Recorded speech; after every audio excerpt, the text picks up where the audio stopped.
Well, Facebook friends and YouTube followers and friends, not very often do I do a video that doesn't have any music in it, but here's one that I think I'm going to do. I think it's time to do it now because public service announcements are coming out on the radio now, put out by the government, warning people of the dangers of marijuana, and what they're alluding to is paranoia and anxiety and psychosis, but there's many other things. And over the years, when I notice something about marijuana-related subject, I write it down, and I've been compiling a list, and I've got about 230 things on the list. So without further ado, I'm going to put the list out here and let you look at it, and then I'm going to, I guess, focus the camera on me or the list and start talking about these things. But actually, this weekend I picked up a new related subject. I went to get my garbage can Saturday and go to the yard and pick up some yard trimmings and brush trimmings and fill it up. And I found that one of my neighbors had filled my garbage can with their garbage, and they've done it before. It's not the first time, but I don't know who's doing it because they wait till I leave to do it. So, what's happening here in this case, when people don't have garbage service, these are people that have $25 a day to spend on marijuana because they're addicts, but they don't have $5 a week to have their garbage can picked up. So here's sheet number 1 and sheet number 2, and occasionally I'll go back and forth between those. Here's a subject again here, marijuana-related subjects, and we'll get right into it now. One of the things is that it can cause is irregular heartbeat, because the heart is regulated by the vagus nerve from the brain and an internal muscular nerve memory center within the heart itself that keeps it functioning and beating in the right order and the right sequence. And marijuana, THC, is a neuroinhibitor anesthetic, and it can cause the heart to go out of rhythm. And when the heart goes out of rhythm, of course, then you can have a stroke or a heart attack or a heart arrest, a coronary arrest. Okay, so number 3 on the list is, we've already covered the heart attack. Suicide. Marijuana causes people to have depression. They get stuck in the rut, and they get depressed, and their life's not going well. And depression is the main cause of suicide. And then endocarditis. This is another one here, endocarditis. And when you're an addict, and believe me, if you smoke marijuana or use it today, it's the leaves are probably 20% THC, and the potions, the oils, are probably 95% plus. So it's not this thing you can do on Friday night, like happy hour, like the governor says. Go use marijuana instead of alcohol, and use it one night a week and become a casual user. And it's a great thing. It's a great medicine. It'll calm your nerves and do this and that and all those other things for you. But when you get into the habit of using marijuana all the time, you forget personal hygiene habits, and you don't brush your teeth so often, and sometimes you don't go to the dentist, and sometimes your teeth rot and you get infections in the mouth, and it spreads into a general infection, and it can go through the body, and if it gets in the heart, it can get into the heart muscle and give you endocarditis, which is a bacterial or a fungal infection of the heart muscle, and that can be fatal if not treated. And then next thing we have here is pot babies. The mother's breastfeeding the baby, and she's on THC, and it's coming through in the breast milk, and the baby is enjoying it too, to some degree. His development and speech and is going to be delayed, and of course. marijuana stops the brain from adding new cells, and when a child is born, his brain is only half as big as when he's an adult, and the way the adult brain grows is over the years the brain adds new cells and enlarges to the adult size. But if a child's in a home where marijuana is used, or he's smoking his daddy's swag or whatever, he's going to have a smaller brain and accordingly also a smaller cranium or a smaller top of the head, because if the brain doesn't grow, the skull doesn't grow either, so the skull cap. So, and that's known as, we used to call them pinheads, but I guess a more appropriate term would be marijuana microcephaly. Okay, so, okay, we have man-trap airplanes here. This give you an idea of the guy in Germany that crashed the airplane full of people into the mountain of the French Alps and killed all those people. He was a pot user, and of course, if you're on the airplane with people that smoke dope and you don't smoke it, they have it on their clothes and on their breath. And one of the ways that people expel marijuana is through the breath, just like alcohol is expelled through the breath. And I can give you an example of that. There's a man about 70 years old that I walk with up at the mall, and he's got it on his clothes. He's been smoking it since he was about 12 years old, and he's got it on his breath. And when he gets within my breath range, and I'm sharing breath while we're walking, then it gets into my system and it dries my airway, and then it numbs my ears. I have fairly bad hearing anyway, and if I lose another 20 decibels because I've been casually exposed to dope, then after about a minute or two, I can't hear him. I just pretend like I'm listening and let him talk. So there we go on that. Of course, we got train derailments. Like most train accidents are caused by driver error, not by equipment or signs. Like the DuPont train wreck back in 2017, where I've been going under that trestle for 40 years on the way back and forth to Camp Murray and Fort Lewis and Tacoma, and I've never seen a train going over 25 or 30 miles an hour because that's a curve, and here comes some guy with the first run of an Amtrak between Seattle and Portland, and he's got a full load of passengers enjoying it, and they're trying to set a record, and he's up there in the cab talking, I think, with the conductor and not paying attention, and they're probably both having a doobie, you know, and he tries to make the corner at 90 miles an hour, and he dumps everything on the freeway. So many other train accidents are from impaired train drivers also. They won't tell you that. This guy they finally investigated, and they said it was the railroad's fault because they didn't have intelligent self-driving things worked into the train. So the train's supposed to drive itself, not have an engineer. Okay, then I've got gridlock dopers, and I'll give you an example of that.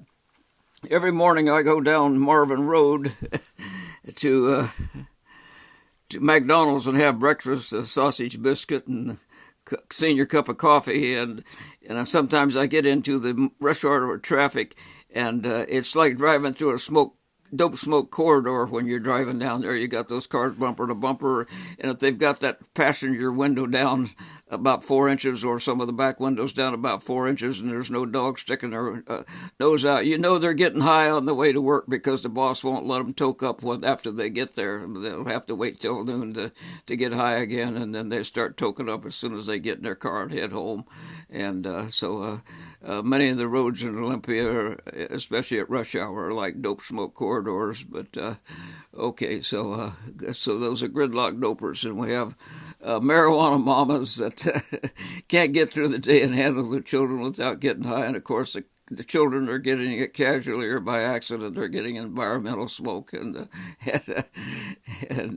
then we have food banks. Of course, if you're spending $25 a day on marijuana, you don't have much money for groceries. So thank goodness for the food banks. They'll get you through the week. And then school absentees.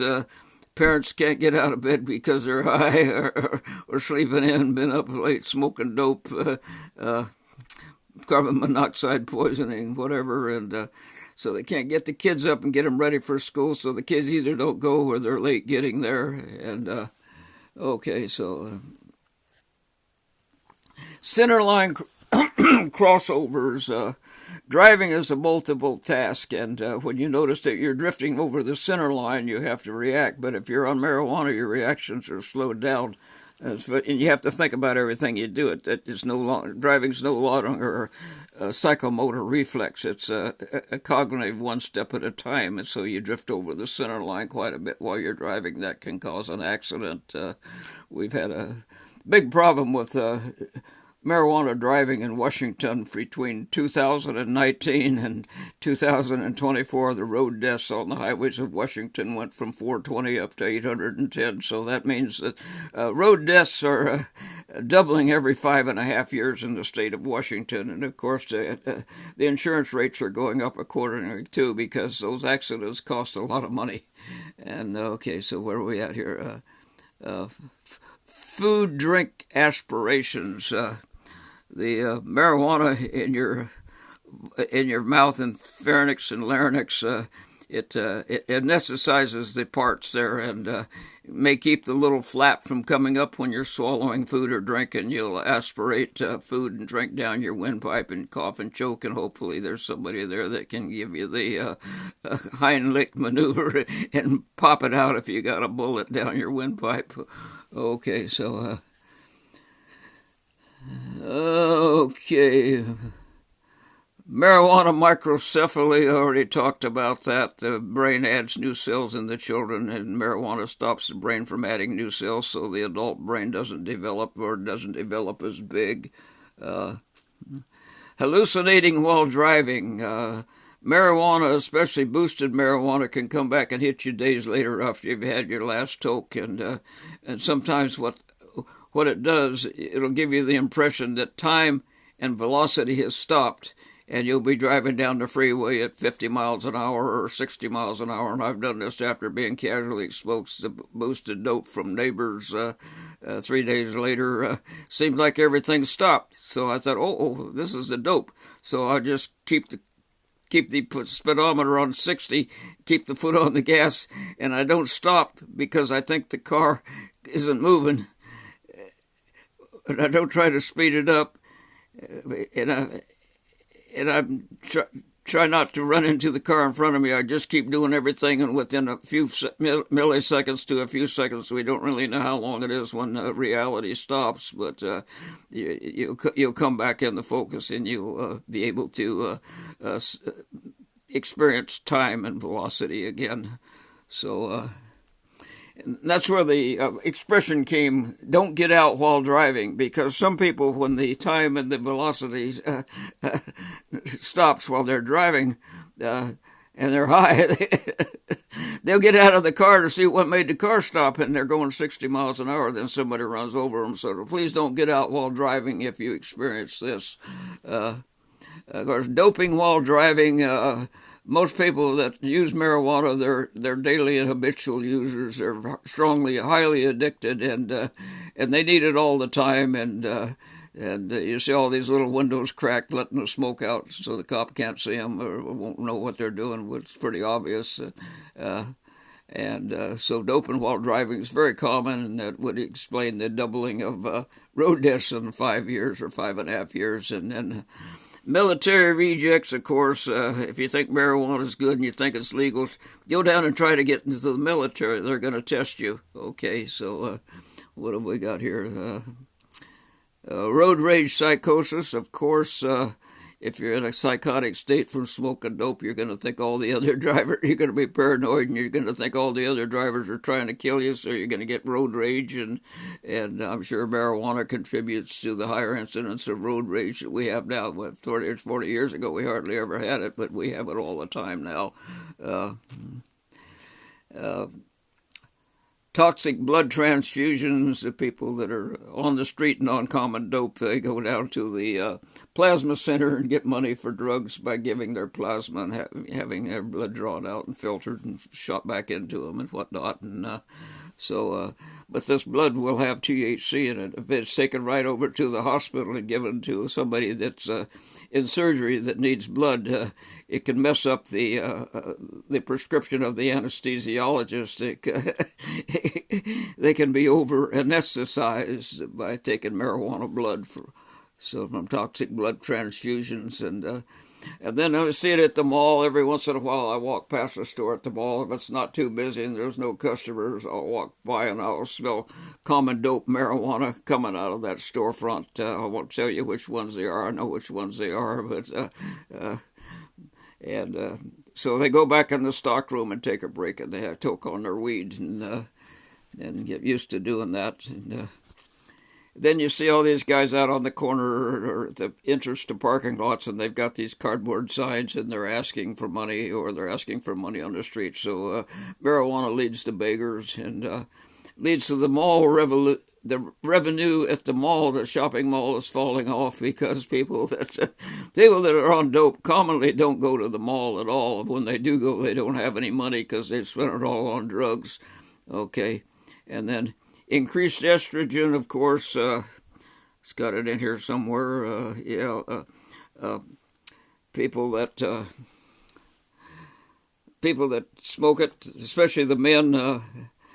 They will have more estrogen, and their breasts will grow. And like one day we were at the park at Lithia Park down in Ashland, Oregon, and when my daughter Mary was about 10 and her cousin Mary Parada was about 8, we were there, and there was some old hippie with his shirt off, and he had a set of knockers on him, and I pointed it out to the girls, and the girls, they couldn't get their eyes off that guy because they'd never seen that before. So finally, I think Velma or somebody told them, quit staring, that's impolite. So anyway, increased estrogen. And, okay, the munchies, of course, that's not good for you, but when you're high, you feel like eating stuff, and it's usually bad junk food, and it's not good for your heart and it increases the fat content in your tissue, and of course the fat increases your estrogen and soaks up the THC. And then things that you smoke that are lit, that have airway heat injury, and that can lead to cancers in the throat and pharynx, and the bronchial tubes and whatnot. Same thing as drinking hot coffee can lead to cancer in the mouth and the throat area and the esophagus. And then anesthesia mistakes, I think we covered that already. If you're a heavy dope user and you go in and the anesthesiologist weighs you up and takes your age and sex and whatever and your activity level into considerations and determines how much anesthesia you need, he may give you the right amount, but it's not enough because you have a high tolerance for drugs, or he may over anesthetize you, and you might have a code blue right there on the operating table. So another thing it leads to is losing things. Marijuaneros, typically I see this at the gatherings at the Rainbow. They set something down, they spend all day looking for it. They can't keep track of anything, and it's the same way in town back in Babylon. Lower productivity, of course, if you're high or wanting to get high, you can't be as productive because your thoughts come slower, your movements come slower, your deliberation is slower. Faulty eye prescriptions. I was down there in Algodones getting a pair of glasses, and the optometrist was higher than the Empire State Building, and she was blowing this marijuana breath on me, and in my eyes got sleepy, and my airway got dry, and my vocal cords got rasped because they were paralyzed. I was talking like a duck, and she did the test on me, and about an hour later the glasses came back, and they worked pretty good, but unfortunately, while I was getting the test, the marijuana off this lady had anesthetized my eyes and the little muscles that tone and focus my eyeballs. So